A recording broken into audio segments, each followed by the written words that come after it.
All right. So how's everybody doing today? Awesome. I'm sure everybody can hear me well. Yeah. All right, my name is Michael Imhotep. For those who don't know me, I'm with the African History Network. That's my company. We focus on educating, empowering, and inspiring people of African descent all throughout the African diaspora, including the U.S. I'm also the host and executive producer of the African History Network show, which airs every Thursday, 8 p.m. to 11 p.m. Eastern Standard Time on blogtalkradio.com.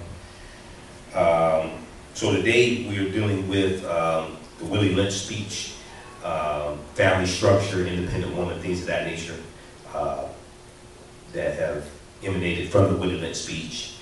What I'm going to do is first read the speech, then we're going to get into some different aspects of it. Number one, I was talking to Pandy about it earlier today, and I was asking, have you done any research on the authenticity of the Willie Lynch speech? Because I've done research on that. I've interviewed a lot of our scholars, Dr. Linda Jeffries, Anthony Browder, Nobu Rashidi, Dr. Ray Higgins, Professor Ndu Pim, Professor Joseph Benlidi, a number of different scholars. But Professor Ndu Pim has actually tracked down the person who wrote the Willie Lynch speech. So after we read it, because there are actually two versions. The first one is the short version. The second one has the additions added into it, which is Let's Make a Slave. So I'm just going to read the first portion of it, the part that's the most famous. Then we're going to get to a few reasons of why it is, how we know it's not authentic, and we're going to deal with some of those issues. Then we'll get to some of the what are kind of some of the leftover vestiges of either slavery or things that are afflicting us today, like dealing with the family structure, women out front, men behind and scared. Marriage, when it deals with marriage, keep them moving and working. In the Willie Lynch speech, we'll talk about that. Independent women, the male image destroyed, reverse roles of male and female, perfect situation for sound sleep economics. So we're going to deal with some of those issues also, okay, today as well. And any questions that you have, anything you want to interject also. All right, so Willie Lynch's speech first actually came on the scene about 1979. And it was supposed to be delivered in 1712 on the James River in the colony of Virginia by a British slave owner from the West Indies. Okay, he was invited by the colony to teach his methods to slave owners there.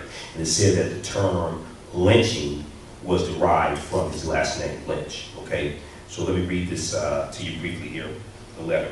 It says, "Greetings, gentlemen, I greet you here on the bank of the James River in the year of our Lord, 1712. First I shall thank you, the gentlemen of the colony of Virginia, for bringing me here. I'm here to help you solve some of your problems with slaves. Your invitation reached me on my modest plantation in the West Indies, where I have experimented with some of the newest and still the oldest methods for control of slaves. Ancient Rome would envy us if my program is implemented. If my program is implemented. As our boat sailed south of the James River, named for our illustrious king, referring to King James, whose version of the Bible we cherish, who was commissioned in 1600, came out in 1611, the King James version of the Bible. I saw enough to know that your problem is not unique. While Rome used cords of wood as crosses for standing human bodies along its highways in great numbers, you are here using the tree and the rope on occasions. I caught the whiff of a dead slave hanging from a tree a couple miles back. You're not only losing valuable stock by hangings, you are having uprisings, slaves are running away, your crops are sometimes left in the fields too long for maximum profit. You suffer occasional fires, your animals are killed. Gentlemen, you know what your problems are. I don't need to elaborate. I'm here to enumerate your problems. I'm not here to enumerate your problems. I'm here to introduce to you a method of solving them. In my bag here, I have a foolproof method for controlling your black slaves. I guarantee every one of you that if installed correctly, it will control the slaves for at least 300 years. My method is simple. Any member of your family or your overseer can use it. I have outlined a number of differences among the slaves, and I take these differences and make them bigger. I use fear, distrust, and envy for control purposes. These methods have worked on my modest plantation in the West Indies, and it will work throughout the South. Take this simple little list of differences and think about them. On the top list is age, but it's there only because it starts with an A. The second is color or shade. There is intelligence, size, sex, sizes of plantations, status on plantations, attitude of owners, whether the slaves live in the valley, on a hill, east, west, north, south, have fine hair, coarse hair, or is tall or short. Now that you have a list of differences, I shall give you an outline of action. But before that, I shall assure you that distrust is stronger than trust and envy stronger than adulation, respect or admiration. The black slaves, after receiving this indoctrination, shall carry on and will become self-refueling and self-generating for hundreds of years, maybe thousands. Don't forget, you must pitch the old black male versus the young black male, and the young black male against the old black male. You must use the dark-skinned slaves versus the light-skinned slaves, and the light-skinned slaves versus the dark-skinned slaves. You must use the female versus the male, and the male versus the female. You must also have white servants and overseers who distrust all blacks. But it is necessary that your slaves trust and depend on us. They must love, respect, and trust only us. Gentlemen, these kits are your keys to control. Use them. Have your wives and children use them. Never miss an opportunity. If used intensely for 1 year, the slaves themselves will remain perpetually distrustful. Thank you, gentlemen. Okay, so that was the end of the first speech. Okay. Now, anybody familiar with Professor Manu Pimp?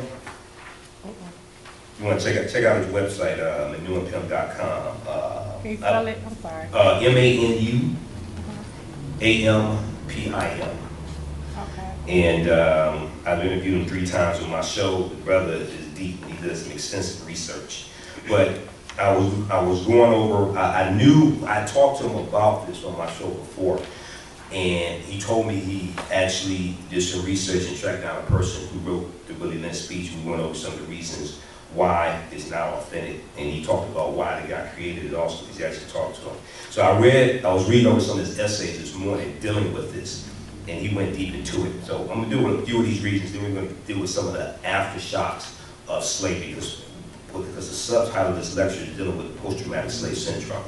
So we're going to deal with some of the after effects of slavery, how they manifest themselves today, and in some cases how they've skipped over some generations, but these behaviors have manifested itself because of conditions, external conditions that are going on today. But one thing that Professor Manu Pimp talks about is the Willie Lynch speech is not mentioned by any 18th or 19th century slave masters or anti-slave activists. There is a large body of written materials from the slavery era, yet there is not one reference to William Lynch's speech given in 1712.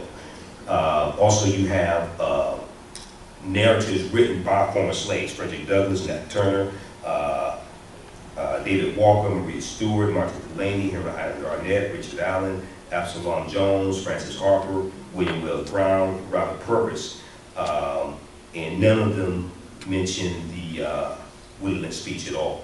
Okay. Also, there's not a single reference to the Willie Lynch speech by any white abolitionists, including John Brown, William Lloyd Garrison, and Wendell Phillips. Similarly, there has been no evidence found of slave masters or pro-slavery advocates referring to, not to mention utilizing the specific method to divide and rule information given in the Lynch speech. Going with this quickly, when you look at some of the things he talks about in the speech, the divide and rule tactics, he talks about age, color, light versus dark, intelligence, fine hair versus coarse hair, tall versus short, male versus female. Okay, but actually studying history, you don't find instances of this actually being utilized. What you find actually being utilized is ethnic origin In language, we know on the slave ships, they separated different African slaves by the tribes they came from, so they couldn't communicate with one another, because usually they could not speak the different languages. So the same thing occurred on the plantation, because they were afraid of slave revolts. You had about 250 slave revolts in the U.S. during the period of the transatlantic slave trade, from about 1619 up until about 1865. You had about 250 slave revolts that took place, and you had about 50 that took place on the ship. But to try to minimize the numbers of them, they had them. They would have slaves separated based upon languages they originally spoke and their ethnic origin.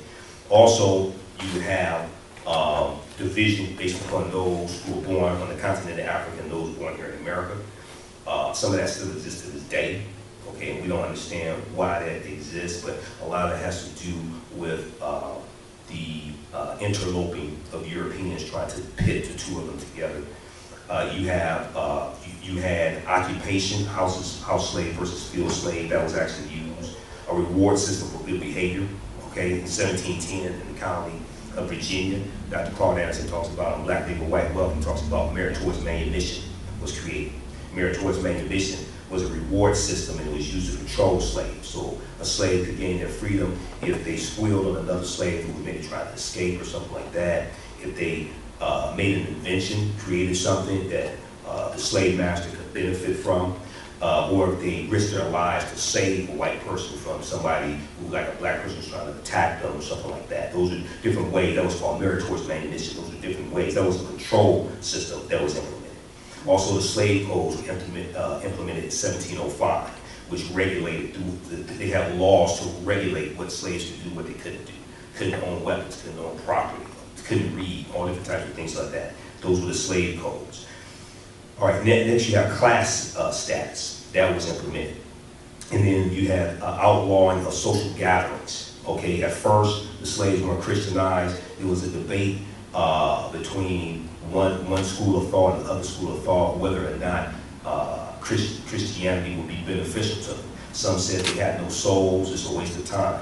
Another school of thought, led by the clergy, said no, if we teach them Christianity, it's going to make them more docile, more obedient, and we'll teach them that when we talk about the white slave master, it's ultimately in reference to the white Jesus, the white God, okay? So ultimately, the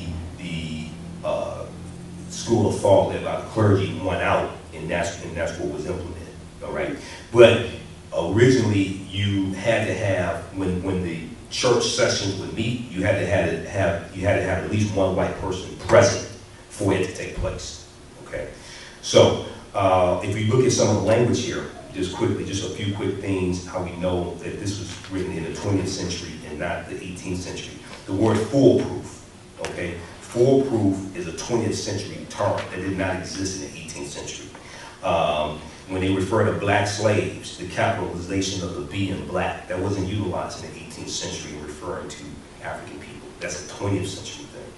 When we look at the term self-refueling or refueling, that's dealing with transportation. That is a 20th century word, not an 18th century word, okay? So those are just a few things that we can go through and look at to understand that this is something from the 20th century as opposed to the 18th century. Also the word color. Now, Willie Lynch was supposed to be from the British West Indies. He was a British slave owner, but he spelled color C-O-L-O-R, which is from the U.S. The British spelled it C-O-L-O-U-R, okay? He spelled it C-O-L-O-R. That's another hint to let us know that this is from the 20th century, not from someone who's British in the 18th century, okay? So those are just a few things, because one of the things that I do is I do extensive research.